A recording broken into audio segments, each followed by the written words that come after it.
और चलिए आगे बढ़ते हुए अब बात कर लेते हैं प्रधानमंत्री नरेंद्र मोदी की, जिनकी बात हुई है जो बाइडेन से, अमेरिकी राष्ट्रपति से उनकी बातचीत हुई है दरअसल बांग्लादेश को लेकर और यूक्रेन रूस जंग को लेकर उनकी बात हुई है।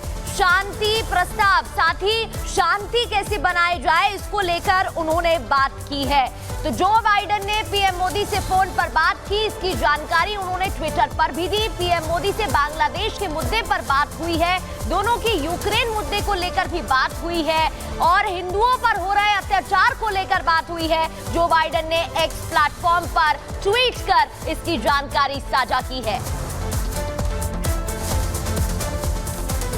तो देखिए प्रधानमंत्री नरेंद्र मोदी और जो बाइडेन में क्या क्या बात हुई है ये आपको बताते हैं। अमेरिकी राष्ट्रपति जो बाइडेन ने प्रधानमंत्री नरेंद्र मोदी को फोन दिया। मोदी और बाइडेन में बांग्लादेश पर बातचीत हुई है। पीएम मोदी ने हिंदुओं पर हिंसा का मुद्दा उठाया है जो बांग्लादेश में हो रही है लगातार। दोनों नेताओं ने बांग्लादेश के हालात पर चिंता जताई है। हिंदुओं की सुरक्षा सुनिश्चित करने पर भी बातचीत हुई है। बांग्लादेश में कानून व्यवस्था पर भी चिंता जताई है क्योंकि लॉ एंड ऑर्डर पूरी तरीके से ध्वस्त है। दोनों नेताओं में वैश्विक मुद्दों पर भी चर्चा हुई है। तो ये आपको बताया है कि किस तरीके से दोनों ने फोन पर बात की और तमाम अहम मुद्दे जिसमें बांग्लादेश सबसे अहम रहा उस मुद्दे पर बात हुई है। तो पॉइंटर्स के जरिए हमने आपको दिखाया कि किन मुद्दों पर बात हुई है। दरअसल जो बाइडेन ने अपने ट्विटर अकाउंट पर इसकी जानकारी साझा की, हिंदुओं पर हो रहे अत्याचार को लेकर, बांग्लादेश में जो हिंसा भड़की उसको लेकर और यूक्रेन में भी जो जंग की खबरें लगातार सामने आई उसको लेकर बात हुई है। रिपोर्ट देखिए।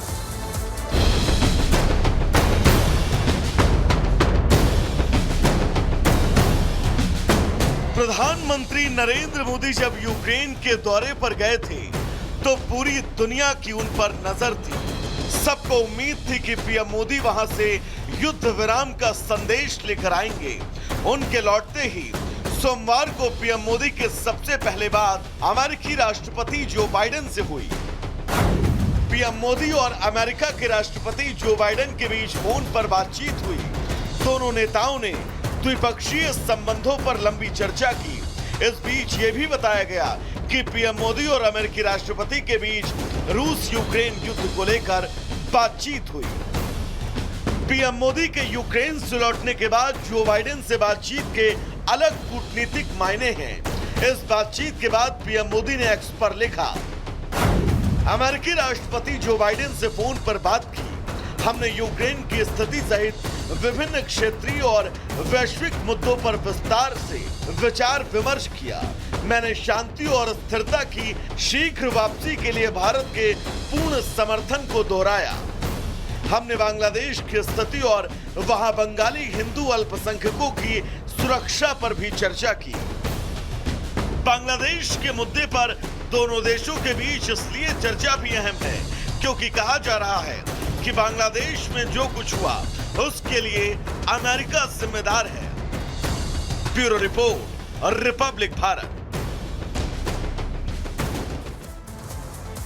और इसी बीच एक और बड़ी खबर आपको बता दें, ईरान की तेल फैक्ट्री में बड़ा हमला हुआ है। एक धमाका हुआ जिसके बाद तेल फैक्ट्री में आग लग गई है। बड़ी खबर आपको बता रहे हैं और ईरान जो है वो इजराइल और अमेरिका पर शक जता रहा है। बिल्कुल बड़े धमाके की खबर सामने आई है। कुछ तस्वीरें भी आपको दिखाएंगे जो सामने आई हैं। बड़ा धमाका होता है, ब्लास्ट होता है और हमले की ये जो खबर है वो सामने आ रही है। ईरान की तेल फैक्ट्री पर बड़ा हमला, ये तस्वीरें भी आप देख रहे हैं। धुएं का उठता गुबार और अटैक की तस्वीरें। ईरान को इजराइल और अमेरिका पर अब हमले का शक है। तो धमाके के बाद ईरान की तेल फैक्ट्री में आग लग जाती है, भीषण आग लग जाती है।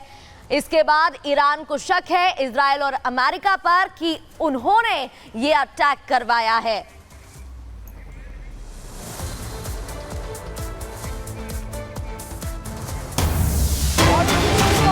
बड़ी खबर आपको बता दें, राजौरी में सुरक्षा बलों का तलाशी अभियान चल रहा है। संदिग्ध गतिविधियां देखे जाने के बाद यह अभियान चलाया गया है। ग्रामीणों ने संदिग्धों को देखने का दावा किया। ग्राम सुरक्षा दल ने हवाई फायरिंग भी की। ग्रामीणों की सूचना पर मेरा इलाके में यह अभियान चलाया जा रहा है। राजौरी में सुरक्षा बलों का सर्च अभियान, संदिग्ध गतिविधियां हुई, संदिग्ध गतिविधियां देखी गई, जिसके बाद यह अभियान चलाया गया। जो ग्रामीण थे, वहां के लोग थे, उन्होंने संदिग्धों को देखने का दावा किया।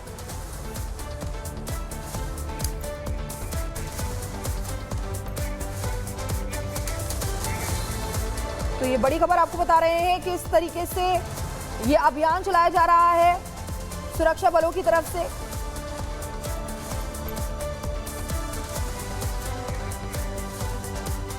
और चलिए आगे बढ़ते हुए अब बात कोलकाता कांड की कर लेते हैं, जहां डॉक्टर बेटी को न्याय मिल सके इसलिए लगातार प्रोटेस्ट की जा रही है और अब नबन्ना अभियान भी शुरू किया जा रहा है। बिल्कुल, आपको बता दें कि लगातार डॉक्टर्स की मांग है कि डॉक्टर्स को सिक्योरिटी दी जानी चाहिए। पूरा देश न्याय की मांग कर रहा है, लेकिन नबन्ना प्रोटेस्ट भी अब स्टार्ट हुआ है और लगातार लोगों में आक्रोश भी देखा जा रहा है। एक रिपोर्ट आपको दिखाते हैं।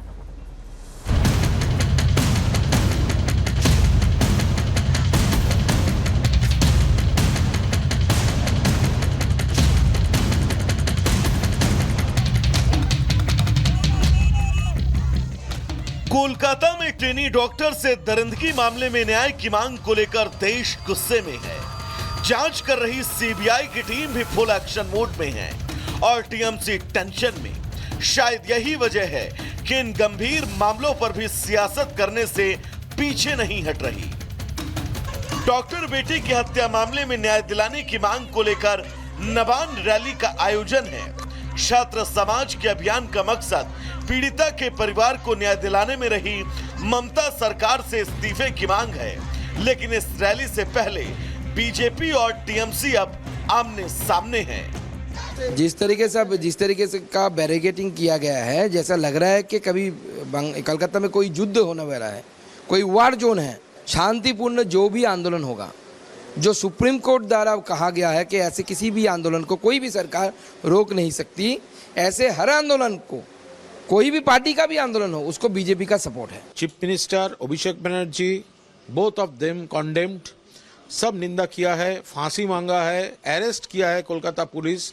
अभी सीबीआई का पास इन्वेस्टिगेशन है, लेकिन कुछ लोग, कुछ अपोजिशन वालों हमारा अभिषेक का फैमिली को जिस लैंग्वेज में वो लोग अटैक कर रहा है, तृणमूल का खिलाफ, बंगाल का खिलाफ, ये एनआरकी क्रिएट करने के लिए ये तो सब राम बाम सब एक हो रहा है। इस सियासी वार पलटवार में मैदान में दीदी की पुलिस भी कूदती नजर आ रही है। कोलकाता पुलिस ने नबन्ना अभियान को अवैध बताया। पुलिस की तरफ से कहा गया कि रैली की इजाजत नहीं ली गई है, साथ ही हिंसक साजिश का दावा किया गया। हालांकि नबन्ना अभियान को लेकर बंगाल सरकार और प्रशासन ने सुरक्षा के मद्देनजर कड़े इंतजाम किए हैं।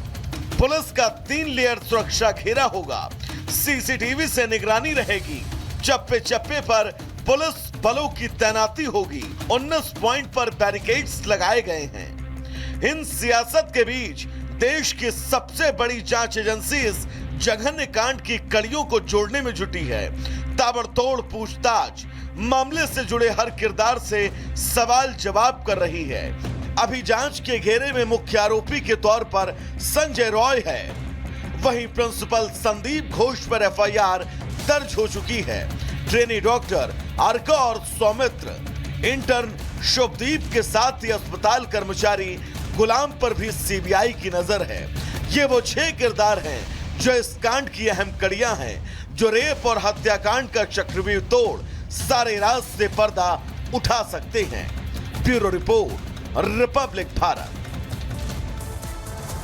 तो कोलकाता केस को लेकर लोगों में गुस्सा है, आक्रोश है, उबाल है, लेकिन अब सवाल ये उठ रहा है कि क्या संजय रॉय जो मुख्य आरोपी है वो सीबीआई को गुमराह कर रहा है, क्योंकि वो लगातार अपने बयान बदल रहा है। बिल्कुल, सीबीआई अधिकारियों ने जब सवाल जवाब किए थे तो जो बयान संजय रॉय ने दिया था वही सवाल जब कोर्ट में उससे पूछा गया तो वो अपने सवाल से पलट गया और उसने पलटी मार ली, अपने ही बयान से पल्ला झाड़ दिया। रिपोर्ट देखिए।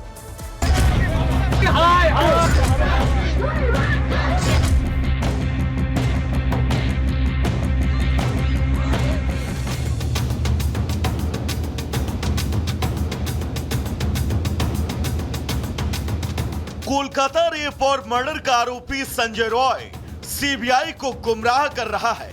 पहले कोलकाता पुलिस के सामने डॉक्टर की रेप और हत्या की बात कबूली, इसके बाद सीबीआई की पूछताछ में जुर्म कबूल किया था, लेकिन कोर्ट में संजय रॉय ने पलटी मार ली और खुद को बेगुनाह बताया।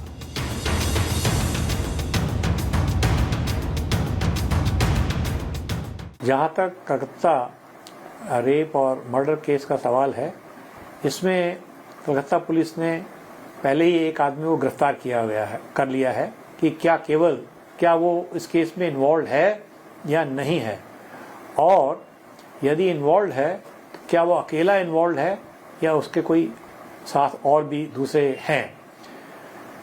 ये इस केस का जो सबसे अच्छा सॉल्यूशन है वो डीएनए फिंगरप्रिंटिंग के द्वारा है। विक्टिम के वेजिनल स्वैब्स का अगर डीएनए एनालिसिस कराया जाए तो पता चल जाएगा कि जो आदमी कलकत्ता पुलिस ने पकड़ा और जो अब सीबीआई में कस्टडी में है उसका डीएनए मैच करता है या नहीं मैच करता है। अगर ये मैच करता है तो वही वास्तव में सही क्रिमिनल है। डॉक्टर से रेप और मर्डर के वक्त संजय रॉय उस सेमिनार हॉल में दिखा था, सीसीटीवी कैमरे में अस्पताल से बाहर जाते हुए भी दिखा, लेकिन संजय रॉय अब खुद को बेकसूर बता रहा है और सेमिनार हॉल में डॉक्टर की बॉडी पहले से होने की बात कह रहा है। यानी डॉक्टर से रेप और हत्या के आरोप से ही शातिर संजय रॉय ने पल्ला झाड़ लिया।